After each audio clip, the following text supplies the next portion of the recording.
2023 का साल हमारे इंडियन सिनेमा के लिए गोल्डन ईयर माना जा रहा है, क्योंकि इस 2023 में बड़ी बड़ी मूवीज आ रही हैं बड़े स्टार्स के साथ हम सबको लुभाने के लिए और पैसों की बारिश करने के लिए। चलिए पैसों की बात तो बाद में करते हैं, पहले जानते हैं कौन कौन सी मूवीज आ रही हैं, किस किस एक्टर्स की, जिसका हम सबको बरसों से बेसब्री से इंतजार था।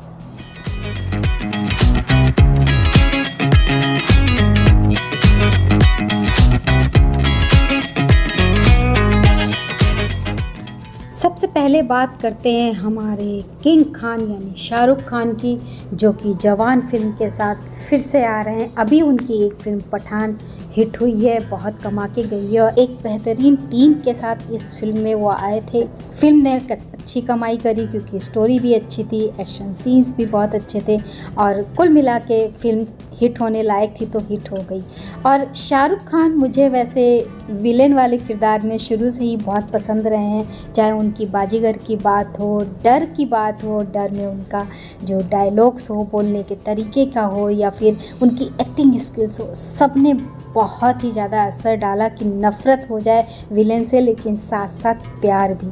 तो डर और बाजीगर ने ज़रूर ये कमाल किया। रईस में भी कुछ कुछ उनका नेगेटिव रोल था, लेकिन उसमें भी उन्होंने ऐसा किरदार निभाया जिससे प्रेम हो, यानी कि आप विलेन भी बनो तो ऐसे कि हीरो से ज़्यादा प्यारे लगने लगो। तो ये काम तो केवल शाहरुख खान ही कर सकते हैं। जवान भी एक बेहतरीन टीम के साथ लेकर आ रहे हैं, जिसमें दीपिका सेतुपति हैं जो साउथ के सुपरस्टार माने जाते हैं।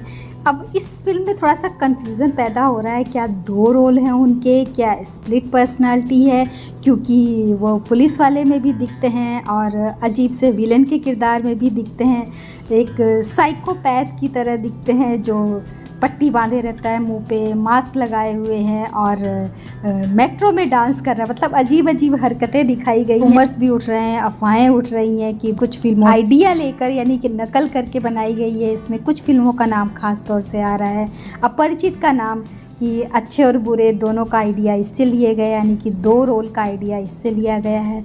मास्क का आइडिया भी अपरिचित की तरह ही है। रॉ से भी कुछ कनेक्शन दिखेगा इस फिल्म में। फेस पर पट्टी का आइडिया जोकर से प्रेरित है, जो बहुत ही लुभाता तो है खैर, और साउथ मूवी से बहुत ज़्यादा प्रभावित है क्योंकि आजकल साउथ मूवी का दौर चल रहा है। तो आपको इनके जो एक्शन सीन्स होंगे वो साउथ की मूवी से कुछ रिलेट करेंगे। इस फिल्म का बजट करीब 200 से 220 करोड़ रहा है और कमाई तो इसकी अभी से शुरू हो गई है। रिलीज़ से पहले ही 250 करोड़ कमा लिए हैं। शाहरुख खान, विक्रम सेतुपति, दीपिका पादुकोण, सुनील ग्रोवर, नयनतारा, सानिया मल्होत्रा की टीम है इस फिल्म में। आजकल OTT का दौर है तो इस पर भी जवान को बेचकर समझदारी दिखाई है गौरी खान ने, क्योंकि वो प्रोड्यूसर हैं। 225 करोड़ वो कमा चुकी है। म्यूज़िक राइट्स बेच के 30 करोड़ कमा लिए हैं।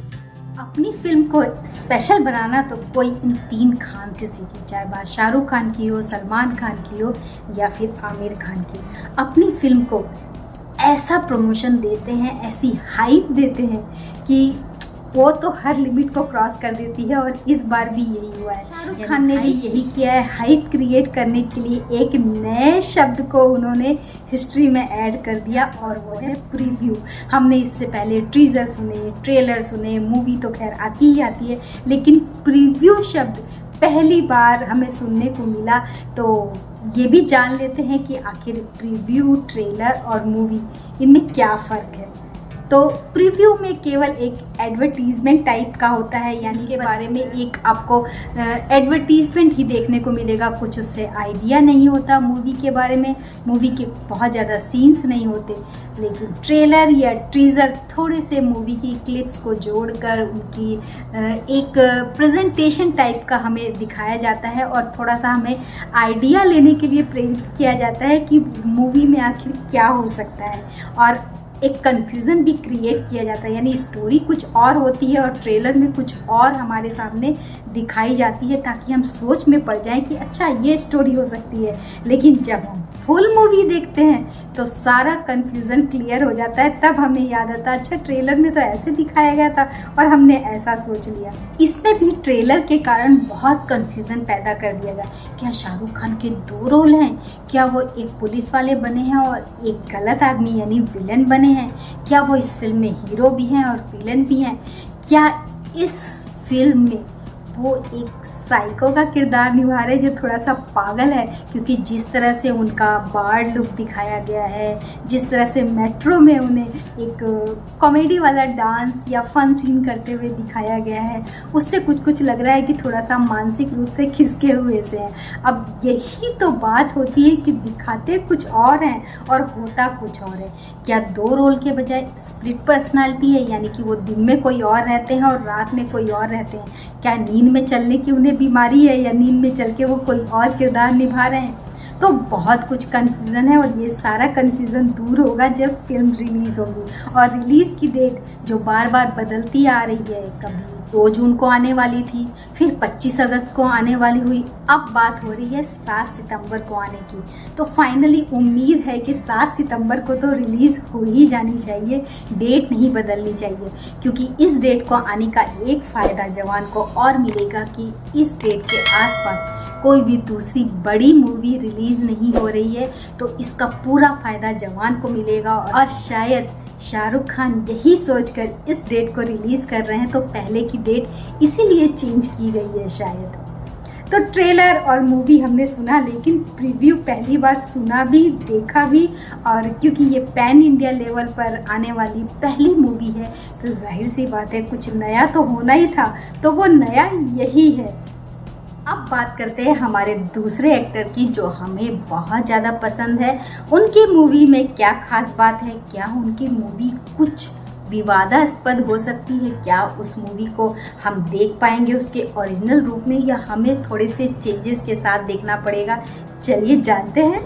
मैं बात कर रही हूँ एवरग्रीन एक्टर अक्षय कुमार की, जिसकी OMG 2 11 अगस्त को आने वाली है। अक्षय को हमने कॉमेडी फिल्मों में ज़्यादा पसंद किया है। हेरा फेरी की बात हो या फिर हेरा फेरी, गरम मसाला, वेलकम, गुड न्यूज़, भूल भुलैया, कॉमेडी फिल्मों में तो वाकई में कमाल का काम किया और साथ साथ एक्शन मूवीज़ में भी बहुत अच्छा वर्क किया है। स्पेशली जो देशभक्ति की फिल्में होती हैं उनमें तो उनका जो रुतबा होता है वो कमाल का दिखता है। लेकिन कुछ गलत फिल्मों का चुनाव भी उन्होंने किया है। जो उनकी लास्ट की 2 फिल्में हैं वो मैं कहूँगी कि एक तरह से उनका एक रॉन्ग डिसीजन था वैसी फिल्मों को करने का, जिसमें पृथ्वीराज और राम सेतु शामिल हैं। तो खैर गलतियां सबसे होती हैं, उनसे भी हुई है, लेकिन उन गलतियों को सुधारते हुए अब वह एक ऐसी फिल्म लेकर आ रहे हैं जो पुरानी फिल्म का ही सीक्वल तो है नाम से, लेकिन स्टोरी लाइन पूरी तरह से अलग, यानी OMG पार्ट 2। आजकल शिव जी यानी महादेव की याद सबको ज़्यादा ही आ रही है। पहले भोला आई शिव जी की तरह शक्तियाँ दिखाते हुए उसमें अजय देवगन दिखे, अब सावन में अक्षय कुमार भी शिव जी की याद दिलाने आ गए हैं। इससे पहले रामायण पर बेस आदि पुरुष पहले ही हमारी धार्मिक भावनाओं को आहत कर चुकी है। अब कहीं OMG 2 ने जरा सी भी गलती कर दी तो गई भैंस पानी में। OMG 1 जो अंधविश्वास और विश्वास की बात करती है, कुछ फन क्रिएट करने वाली मूवी थी। यह मूवी लगभग 60 करोड़ की बनी थी और कमाए इसने 194 करोड़ थे। इसको लेकर भी मिक्स रिस्पांस रहे थे। कुछ को सोशल अवेयरनेस के लिए बहुत अच्छी लगी, तो कहीं पर कुछ लोगों की धार्मिक भावनाएं भी आहत हुई।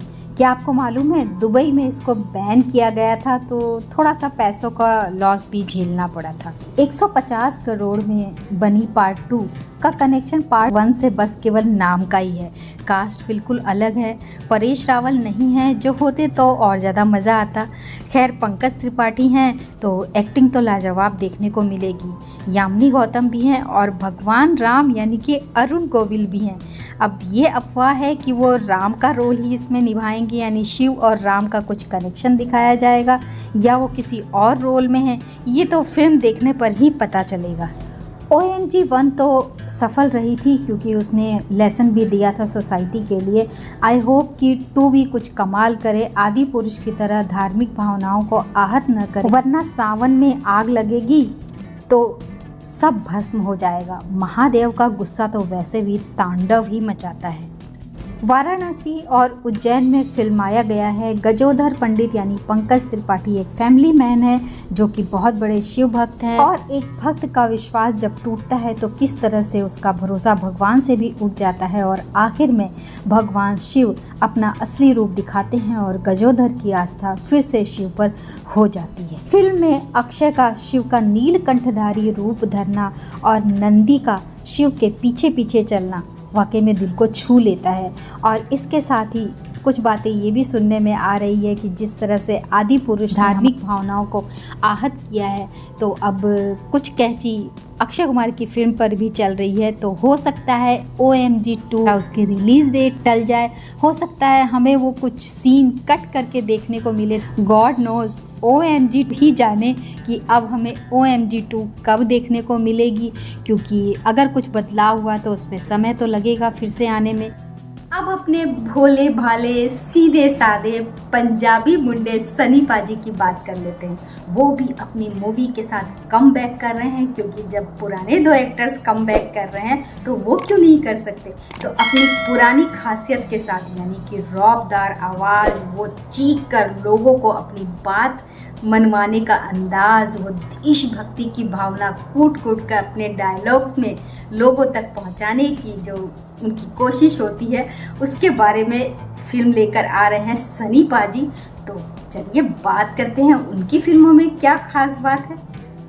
गदर एक प्रेम कथा 2001 में आई थी, और अब 11 अगस्त को गदर 2 आ रही है, यानी कि OMG 2 के साथ ही गदर 2 भी आ रही है।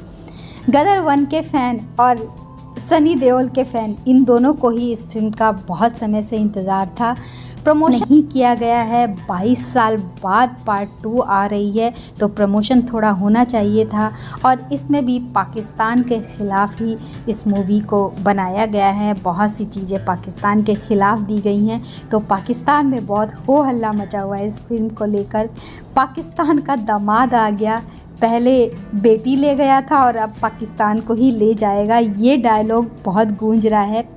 सीक्वल है तो नेक्स्ट पीढ़ी दिखाई जाएगी, यानी कि तारा सिंह सनी पाजी का बेटा जो अब बड़ा हो गया है, जो कि उत्कर्ष शर्मा ने उस रोल को प्ले किया है, वो आ रहे हैं। नेचुरल सी बात है, जब सनी पाजी हैं तो सेना और सैनिक की बातें तो दिखाई जाएंगी। तो उनका बेटा सेना में युद्ध छिड़ जाता है और वो चला जाता है, इस टाइप की कहानी है। और वहाँ पर पाकिस्तान में वो बंदी हो जाता है और उसे छोड़ा नहीं जाता, सब लोग उसे मरा हुआ मान लेते हैं। इस तरह से पूरी घटना को दिखाया गया है, और किस तरह से बाद में तारा सिंह को पता लगता है कि उसका बेटा पाकिस्तान की जेल में है और ज़िंदा है, तो वो ठान लेता है कि वो अपने बेटे को वहाँ से छुड़ा के लाएगा। सरकार जब कोई मदद नहीं करती तो वो खुद बीड़ा उठाता है, और किस तरह से कैसी तिकड़म लगाकर कितने जतन करके वो पाकिस्तान पहुँचता है, वहाँ पर जेल के अंदर जाता है और अपने बेटे को और उसके साथ साथ और जो भारत के कैदी थे उनको छुड़ा कर लाता है। पार्ट 1 में तो सनी देओल ने हैंडपंप उखाड़ा था, इस फिल्म में वो क्या क्या उखाड़ते हैं और पाकिस्तान को कैसे सबक सिखाते हैं यह दिखाया जाएगा। पर कुछ सीन्स हैं जिन पर विश्वास नहीं होता है, जैसे भारत सरकार का ढीला रवैया, जब वो भारत के सैनिकों को छुड़ाने में उतनी तत्परता नहीं दिखाती है। पाकिस्तान तारा सिंह का जाना और आसानी से सेना के जवान से इंफॉर्मेशन ले लेना जो हजम नहीं होता, हाई सिक्योरिटी जेल में आसानी से पहुंच जाना और भारत के सैनिकों को छुड़ा लाना केवल एक व्यक्ति के बस की बात दिखाई गई है, तो ये भी कुछ हजम नहीं होता। एक ही रात में इतने लोगों के लिए नाव बना लेना, वाकई में ये तो सर के ऊपर से ही बात चली गई। फिल्में हैं तो कुछ ऐसी चीज़ें तो दिखाई जाएंगी जो आम ज़िंदगी में आप नहीं कर सकते, आपको बिलीव नहीं हो सकता। तो ऐसा ही कुछ गदर 2 में भी दिखाया गया है, लेकिन ख़ास बात तो ये है कि सनी देओल और उनकी दमदार आवाज़ और देशभक्ति की भावनाओं से भरे हुए उनके डायलॉग दिल को रोमांच से भर देते हैं। पाकिस्तान के ख़िलाफ़ नारेबाजी करना, पाकिस्तान के ख़िलाफ़ देश के सैनिकों को छुड़ा के लाना, ये वाकई में दिल को छू लेने वाली घटना होती है और हमेशा ही ये चीज़ें हमें बहुत पसंद आती है। अमीषा पटेल को भी दोबारा से देखकर बहुत अच्छा लगा। सनी देओल का कमबैक कितना कारगर साबित होता है, कितना दर्शकों को लुभाता है, ये तो फिल्म देखने जाएंगे तभी पता लगेगा। तो ये है 3 बड़ी फिल्में जो हम सबको लुभाने के लिए, हम सबको अपना दौर याद दिलाने के लिए आ गई हैं, यानी जवान शाहरुख खान की, OMG 2 अक्षय कुमार की और गदर 2 सनी देओल की। अब आप किस फिल्म को कितनी वैल्यू देते हैं ये तो आपको तभी पता लगेगा जब आप थिएटर में जाकर देखेंगे। कि मैं सच्ची ऑडियंस हूँ हिंदी सिनेमा की, तो उसे थिएटर में ही देखना पसंद करूँगी। तो आप भी थिएटर में ही जाकर देखिए, जिससे हमारे एक्टर्स को भी उनकी वैल्यू पता लगेगी और साथ साथ हिंदी सिनेमा को जो नुकसान होता आ रहा है उसकी भी भरपाई हो जाएगी, जो कि अभी आदि पुरुष से बहुत ज़्यादा भुगतना पड़ा है। तो चलिए, आज का वीडियो केवल यहीं तक था। आप कितना लाइक करते हैं कमेंट्स बॉक्स में जाके बताइए और मेरे चैनल को सब्सक्राइब भी कर लीजिए और इंस्टाग्राम पे भी जाकर मुझे फॉलो कर सकते हैं। तो थैंक यू सो मच पूरा वीडियो देखने के लिए। Bye bye.